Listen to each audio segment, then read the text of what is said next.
Hello, I'm Sebastian. Welcome to 9 Trees podcast. Today, I will summarize and review the book. Year of Yes by Shonda Rhimes is a candid self-development memoir from the creator and showrunner known for building cultural phenomena in television. Rather than presenting a strict program, Rhimes frames the book around a personal experiment, spending a year saying yes to invitations, opportunities, and experiences she would normally avoid. The core tension is relatable for many readers: outward success paired with private anxiety, people-pleasing, and the quiet habit of shrinking away from visibility. Through personal stories and lessons learned, she explores how small acts of courage can reshape identity, relationships, health, and leadership. The voice is conversational and reflective, focusing on mindset shifts and practical decisions rather than abstract inspiration. Rhimes also examines the costs of chronic overwork and the pressure to perform, especially for ambitious professionals and parents. The result is an accessible narrative about expanding one's life by choosing presence, boundaries, and intentional risk. I will give you key takeaways from this book. Firstly, the power of a simple yes and why it changes identity. A central topic is how a single behavioral rule can reveal hidden patterns. Rhimes describes the kind of success that still leaves someone feeling reluctant to be seen, declining public speaking, avoiding interviews, and defaulting to no, because no feels safer. The year-long commitment to say yes is not about becoming reckless, it is about interrupting avoidance and letting action lead emotion. Readers see how saying yes functions like exposure training, where repeated engagement reduces fear and increases competence. The deeper idea is identity-based. Each yes is a vote for the person you want to be, not the person anxiety would prefer you remain. The book highlights how often people confuse discomfort with danger, and how that confusion quietly limits careers and personal growth. It also shows the compounding effect.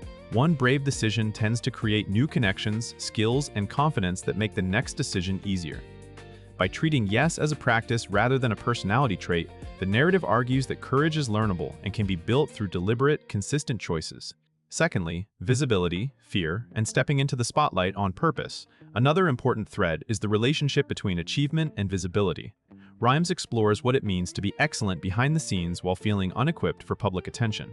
The book examines the discomfort of being perceived, giving speeches, being photographed, entering rooms where people have expectations, and hearing praise without deflection. This topic resonates with readers who excel in their craft but dread leadership moments that require presence and performance.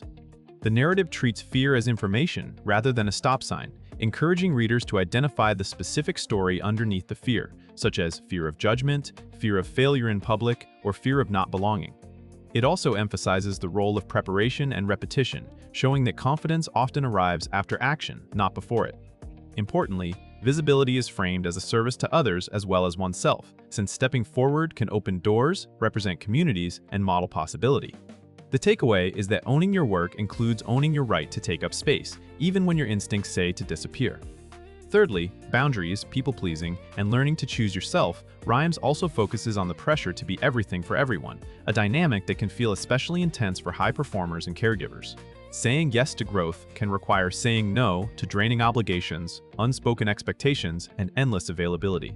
The book examines how people-pleasing can masquerade as kindness while functioning as fear of disappointing, fear of being disliked, or fear of losing relevance. As her year unfolds, the reader sees boundary setting as a skill that protects creative energy, family time, and mental health. This topic includes the idea that being the reliable one can become a trap, because others build their plans on your compliance. Rhimes' reflections encourage readers to distinguish between commitments that align with values and commitments that exist only to manage other people's emotions. There is also an implicit leadership lesson. Clear boundaries create healthier teams and relationships because they reduce resentment and ambiguity. Overall, the book suggests that self-respect is expressed through choices, calendars, and conversations, not only through internal affirmations. Fourthly, health, energy, and the cost of constant productivity. A meaningful topic in the book is how success can be fueled by habits that quietly harm the body. Rhimes discusses the realities of long hours, stress, and the way work can become both identity and escape. The year of yes becomes not only social and professional, but also physical, pushing her to examine sleep, food, movement, and medical check-ins. This theme is relevant to readers who normalize exhaustion, treat burnout as a badge, or delay self-care until a crisis forces change. The message is not that health requires perfection, but that energy is a life resource that deserves intentional management. Rhimes' experience supports a pragmatic view. Health decisions are easier when they are attached to a compelling reason, such as wanting to be present for family or capable in demanding moments. The book also highlights how physical well-being affects confidence and mood, making it easier to show up in public, make decisions, and handle stress. In this way, the health thread connects back to the broader premise that a bigger life requires a stronger foundation. Lastly, presence, authenticity, and building a life that feels like yours. Beyond the mechanics of saying yes, the book emphasizes presence, being mentally and emotionally in the moments you are living. Rhimes explores the difference between performing a role and inhabiting your own life, a difference that can blur when responsibilities stack and days become automated. The Year of Yes is portrayed as a reset that brings attention back to relationships, gratitude, and enjoyment without guilt. This topic also touches on authenticity, especially the decision to stop hiding preferences, needs, or ambitions to make others comfortable. Readers are encouraged to notice where they shrink, where they apologize unnecessarily, and where they accept narratives that no longer fit. The book suggests that personal reinvention does not require abandoning who you are. It requires reclaiming parts of yourself that fear and routine have muted. It also presents the idea of celebrating oneself without waiting for external permission, and letting joy be a legitimate goal rather than a reward after endless work. Ultimately, the narrative frames selfhood as something built through repeated acts of honesty, engagement, and choice. In conclusion, this book fits readers who enjoy memoirs with practical life lessons, especially creatives, entrepreneurs, managers, parents, and anyone who feels stuck in a pattern of avoidance despite outward competence. It also speaks to people who struggle with visibility, social anxiety, or the habit of defaulting to no because it feels easier than risking embarrassment.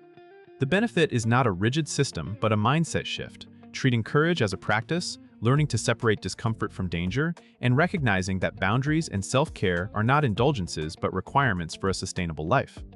By following Rhimes through a year of intentional choices, readers can reflect on their own automatic responses and identify one small rule that could interrupt them, whether that is saying yes more often, saying no more clearly, or showing up more fully. Compared to similar self-help books, Year of Yes stands out for its narrative credibility and specificity. The lessons come from real situations in work, family, and public life, making the insights easier to remember and apply. It is worth buying for readers who want motivation that feels human, direct, and action-oriented rather than theoretical. If you would like to support Shonda Rhimes, you can buy the book through the Amazon link I've provided in the podcast description. After reading the book, please let me know what you think and share your thoughts. See you around.